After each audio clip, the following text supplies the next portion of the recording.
kontennya kontennya infinity jadinya. Dan menurut gue Gen Z itu bukan generasi yang bodoh atau bukan generasi yang kurang kreativitas. Ini dari observasi gue ya, at least yang gue lihat ya mungkin dari fenomena di apa yang gue lihat di depan kepala gue sendiri, ya kan gue punya beberapa perusahaan juga yang hiring banyak orang gitu. Salah satu portfolio company gue ada yang karyawannya sampai ribuan kan, 4.000, 5.000. Jadi kita perhatikan gitu loh, oh perbedaannya apa sih nih antara Gen Z dan generasi yang lain. Tapi di sini kita bisa lihat dengan detail gitu. Gen Z itu orangnya sebenarnya ambisius, ya jadi mimpi mereka banyak. Cuma mereka pemalas, ya. Mereka hidup di era yang informasinya paling banyak, cuma mereka orang yang ironinya ya, mereka yang paling terdistraksi. Gak pernah nih dalam sejarah manusia ya, lu tinggal buka akses seperti ini.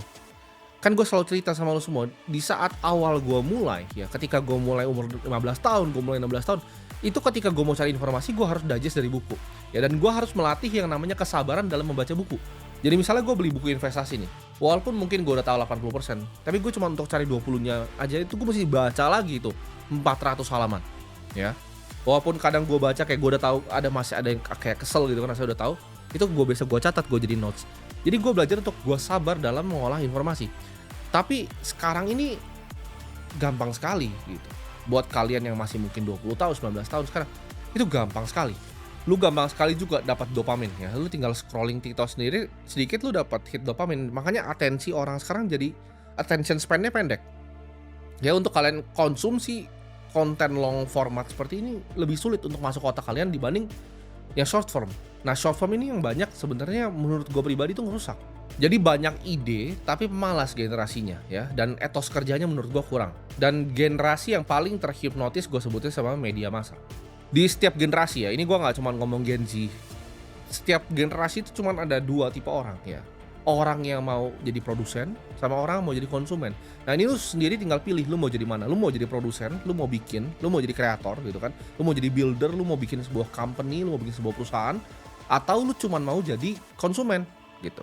Yang konsumen ini kerjanya ngapain? Cuma check out di Shopee, ya kan? Bayarnya juga pakai pay later, ya. Walaupun nggak punya kerjaan. Terus akhirnya minjem duit kesana sini, gali lubang tutup lubang. Dia ngerasa dia bisa layak gitu mendapatkan apa yang dia sebenarnya nggak mampu. Nah ini adalah budaya konsumerisme yang diturunkan gitu loh dari beberapa generasi sebelumnya. Akibatnya kenanya di mana? Kenanya di Gen Z. Mereka yang paling banyak gengsi, ya kan? Mereka yang mau terlihat paling wow, tapi padahal tidak ada isinya, ya isinya kosong. Dan memang gue percaya cara kerja dunia itu akan seperti itu. Dan konsumen ini akan selamanya, ya. Kalau dia nggak ubah mindset di kepalanya, dia cuma jadi konsumen terus, apa yang terjadi? Dia akan cuma jadi penonton. Setiap era itu dibangun sama generasi yang baru, ya. Generasi yang punya semangat. Dan di sini kalau kita mau lihat negara Indonesia jadi negara yang maju, kita lihat Gen Z itu jumlahnya besar sekali, ya. Ini demografi paling besar kita sekarang 74,9 juta penduduk, ya Gen Z. Karena kita bisa bedain mana yang bisa produksi sama mana yang konsumsi dari kalian yang nonton ini sekarang.